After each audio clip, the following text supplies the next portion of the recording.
कैसे आप सभी? मुझे आशा है आप सभी अच्छे बर्तन होंगे। चलिए आज हम पढ़ते हैं पाठ 3 संधि। ठीक है, करते हैं इस पाठ की शुरुआत।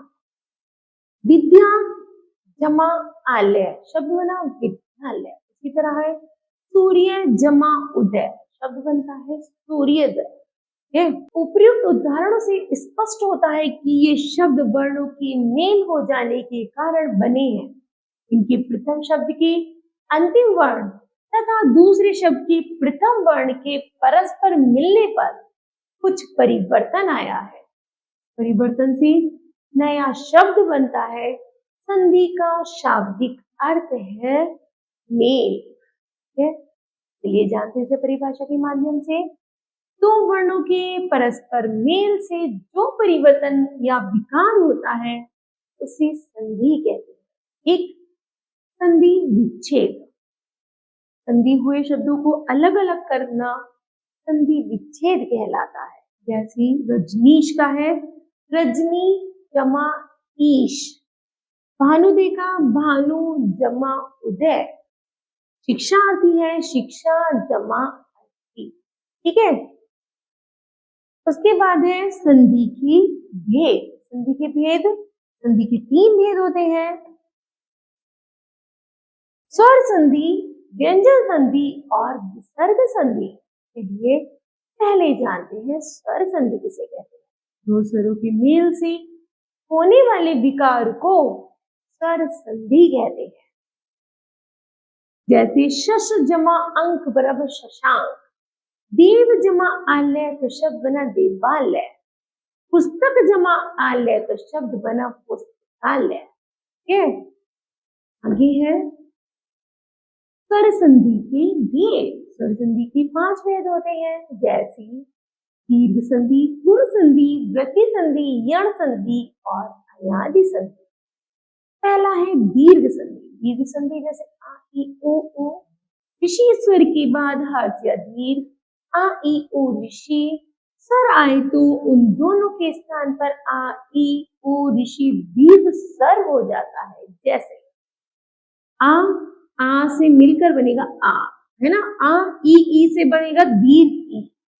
तब पढ़ते हैं जैसे मत जमा अनुसार शब्द बना मत अनुसार, हिम जमा आलय तो बना हिमालय, विद्या जमा अर्थी शब्द बना विद्यार्थी, विद्या जमा आलय शब्द बना विद्यालय, रवि जमा इंद्र शब्द बना रवींद्र और हरि जमा ईश तो शब्द बना हरीश और नारी जमा इच्छा तो बना नारी इच्छा और रजनी जमा ईश तो शब्द बना रजनीश।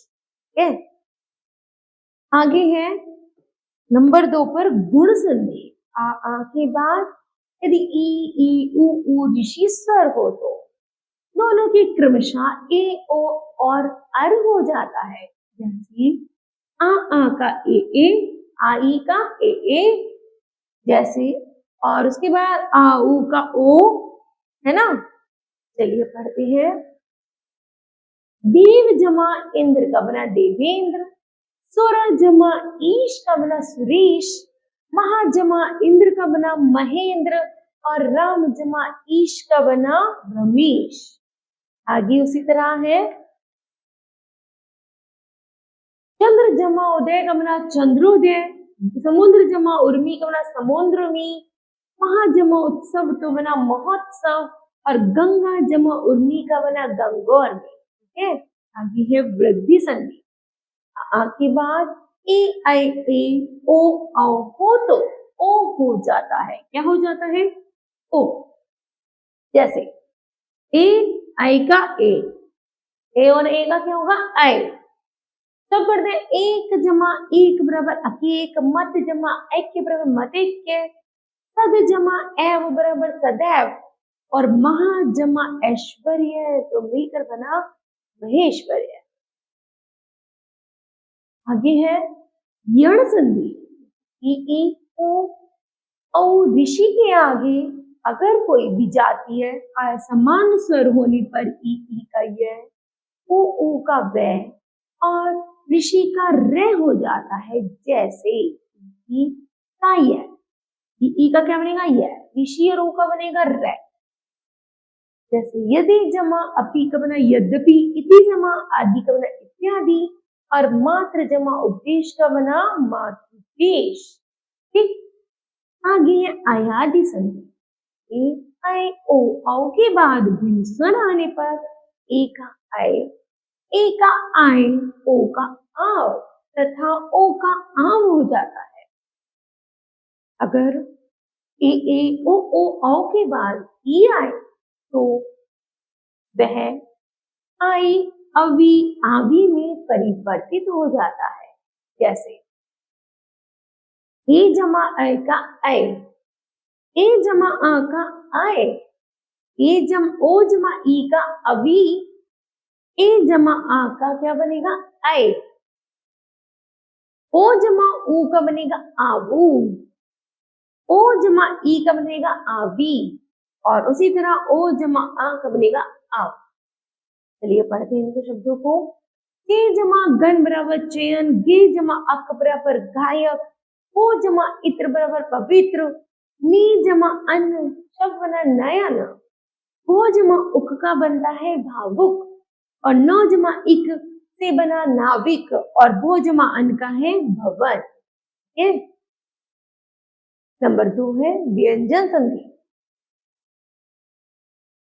व्यंजन संधि किसे कहते हैं?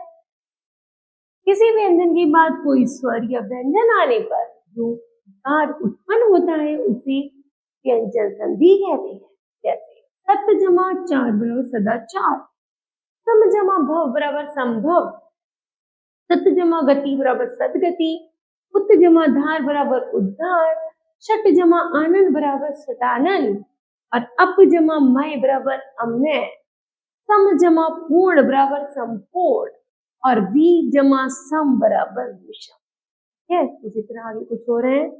जैसे दिक जमा गज बराबर दिग्गज, जगत जमा नाथ बराबर जगन्नाथ। ये स्वर के साथ व्यंजन का प्रयोग है। जगत जमा ईश का जगदीश, तत् जमा लीन का तल्लीन, वाक जमा मैं का वांग में, सत जमा चरित्र का सच्चरित्र, और अभी जमा शेख का अभिषेक। है आगे है विसर्ग संधि।